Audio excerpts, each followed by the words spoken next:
AP విషయానికి వస్తే మొన్నటి వరకు ఇక్కడ కూడా సేమ్, ఎందుకంటే బీహార్లో జరిగిన తర్వాత నితీష్ చేంజ్ తర్వాత కూడా ఇక్కడ కూడా ఏదో జరగబోతుంది ఏపీలో అనుకున్న నేపథ్యంలో లోకేష్ ఏదో సీఎం చేస్తారనుకున్న నేపథ్యంలో ఆయన ఏదో వర్కింగ్ ప్రెసిడెంట్ చేయడము, మళ్ళీ ఏంటి తెరపైకి ఏదో పవన్ కళ్యాణ్ చేసే అవకాశం ఉంది, బీజేపీ ఆ స్ట్రాటజీలో ఉన్నట్టుగా డిస్కషన్ జరుగుతూనే ఉందా, పాసిబిలిటీస్ అంటే ఒకటి చూడొచ్చమ్మా. ఇప్పుడు సాధారణంగా చూడు, ఆయన లోకేష్కి ఏదైనా చిన్న సేవ సిట్టుకుమన్నా వెనకాతల ప్లేబ్యాక్ సింగర్లు అందరూ వచ్చి చెలరైపోతారు సోషల్ మీడియా అంతా.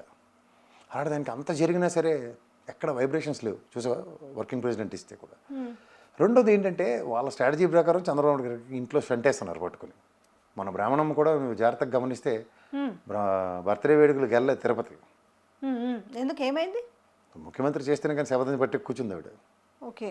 సో ఇవన్నీ దృష్టిలో పెట్టుకుని జరగబోయేది ఏంటంటే, ఒకవేళ లోకేష్ గారిని సరదా పడి ముఖ్యమంత్రి చేస్తే మాత్రం నాకు జస్ట్ శివసేన షిండే కనబడుతున్నాడు. ఆ షిండే ఎవరో కాదు, ఖచ్చితంగా పవన్ కళ్యాణ్.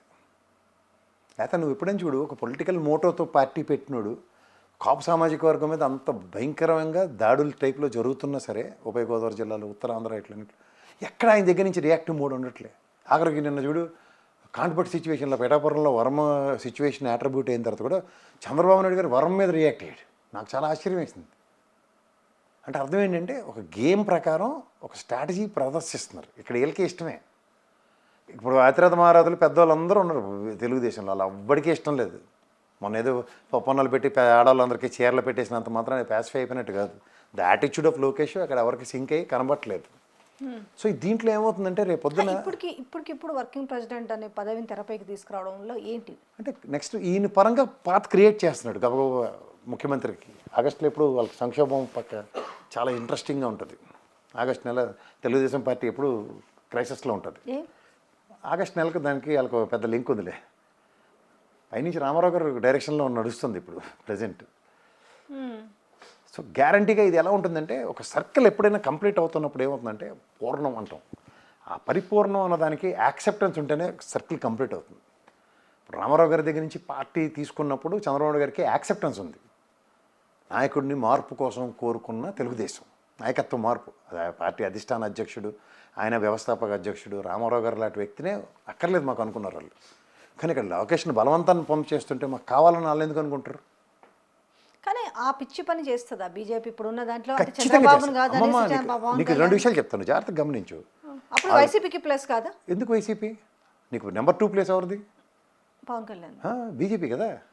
ఈరేళ్ళు పవన్ కళ్యాణ్ రాత్రి తీసుకెళ్ళి, నీకు మళ్ళీ చెప్తాను, మన జర్నలిస్ట్ రెహానా నువ్వు జ్ఞాపకం తెచ్చుకో, చిరంజీవిని ఫస్ట్ టైం అడిగింది నువ్వు లెఫ్టా రైటా అని. అప్పుడు ఏం చెప్పాడు ఆయన? అబద్ధ సినిమా తీరా చూస్తే లెఫ్ట్ కాదు రైట్ కాదు స్ట్రైట్కి తీసుకెళ్ళి కాంగ్రెస్లో విలీనం చేసాడు. మనోడిని ఇలా నీలాంటి జర్నలిస్ట్ ఎవరు అడక్క, రేనా లాంటి జర్నలిస్ట్ అడక్క పవన్ కళ్యాణ్ ఏం చేస్తున్నాడు చాలా స్ట్రాటజికల్గా. అయితే తెలుగుదేశంలో విలీనం, అతను బీజేపీలో విలీనం అంటాడు. ఈ రెండు కాని పరిస్థితి ఎలా ఉందంటే అతనికి ఇక్కడ తెలుగుదేశంలో, ఇక్కడ నేను స్టేట్లో సర్వ్ అవ్వాలంటే ఇప్పుడు ప్రజెంట్ తెలుగుదేశంతోనే వెళ్ళాలి. కానీ రేపు పొద్దున ఆయనకి ఎలాంటి టాస్క్ వస్తుందంటే, లొకేషన్ చేసినప్పుడు ఇప్పుడు షిండేని ఏం చేశారు? శివసేన పార్టీని ఎలా స్ప్లిట్ చేశారు? షిండే నాయకత్వంలో శివసేన. సేమ్ రామారావుకి ఎలా మాట్లాడిపోయింది? పార్టీ గుర్తు ఎత్తేసారు, పార్టీ డబ్బులు ఎత్తేసారు, అన్నీ ఎత్తేసారు. ఎవడన్నా మాడగలిగారా? శివసేనకు కూడా అదే అయింది కదా, ఎవడన్నా మాడగలిగాడే? రేపొద్దున కొంచెం కాన్సిక్వెన్సెస్ డిఫరెంట్గా ఉండవా? అలా ఎందుకుంటాయి? ఇప్పుడు చూడు, సామాజిక వర్గంలో పవన్ కళ్యాణ్ గారు నాయకత్వం కోసం ఆ సామాజిక వర్గం అంతా సప్రెస్ అయ్యి వాళ్ళు పాసిఫికేషన్లో కాబోయే ముఖ్యమంత్రి అన్న కోణంలో తగ్గి ఓటేశారు. ఏది? చౌదరి సామాజిక వర్గం. మన బుచ్చే చౌదరి మాట్లాడిన మాటలు విను, అంబట్రంబం నరికేస్తానంటాడు. ఆయన సామాజిక వర్గం కాపు. ఒరిజినాలిటీ వీళ్ళు ఇంకా సింక్ వల్ల ఎలా అయినా అవ్వలేదు. నీకు కావంటే ఉభయ గోదావరి జిల్లాలో జనసేనకి ఉత్తరాంధ్రలో కూడా నెంబర్ 2 చాలా ట్రీట్మెంట్, చాలా హ్యూమిలేటివ్ ట్రీట్మెంట్సే జరుగుతున్నాయి. సో ఈ మూమెంట్లో ఆ సామాజిక వర్గ ఓటు బ్యాంక్ అంతా ఇటుపక్క స్థిరం అవుతుంది అన్న కన్సల్టేషన్ బీజేపీకి వచ్చింది. ఉందా ఆ ఛాన్స్? తీసుకుంటుందా బీజేపీ? ఖచ్చితంగా తీసుకుంటుంది. అక్కడ శివసేన ఊహించవా? మిత్రపక్షమే కదా. అప్పుడు చంద్రబాబు నాయుడు పరిస్థితి ఏమవుతుంది? వాళ్ళకి కొడుకు ఇచ్చి ఇంట్లో కూర్చొని సమస్య ఆడుకునే బదులు ఎస్ అమ్మయ్యా నాకు ఒక నాటికి నాకు రామారావు ఇది జరిగింది అనుకో, ఒకవేళ వైసీపీకి ఎలాంటి అవకాశం ఉంటుంది? ప్రజెంట్ ఏమవుతుందంటే వైసీపీ వర్సెస్ బీజేపీ అవుతుంది నెక్స్ట్ ఎలక్షన్.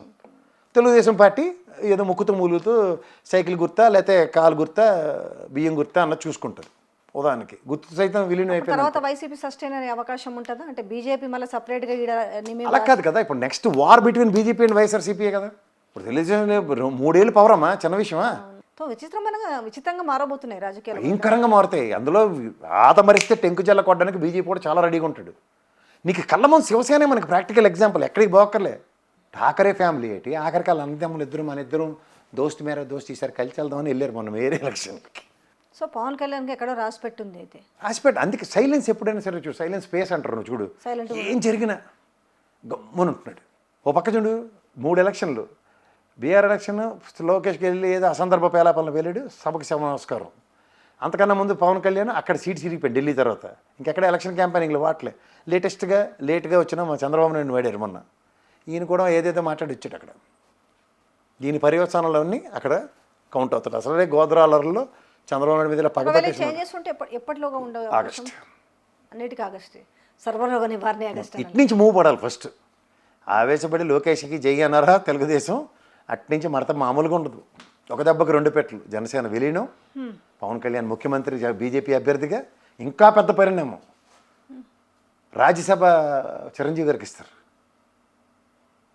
అనొచ్చు. ఆయన మళ్ళీ చాలా తెలివైన వాళ్ళగా నాకు రాజకీయాలు వదిలేశాను కాబట్టి అన్నప్పుడు సచిన్ టెండూల్కర్, లతా మంగేష్కర్లా ఇస్తారు. అప్పుడు ఒకవేళ వైసీపీకి ఎట్లుంటుంది తర్వాత 2020? అది బ్యాటిల్ ఈజ్ ఆన్. అప్పుడు నువ్వు నేను ఉన్నప్పుడు మళ్ళీ మిషన్లు తెచ్చారు, ఇంకొకటి వల్ల కాదు అప్పుడు.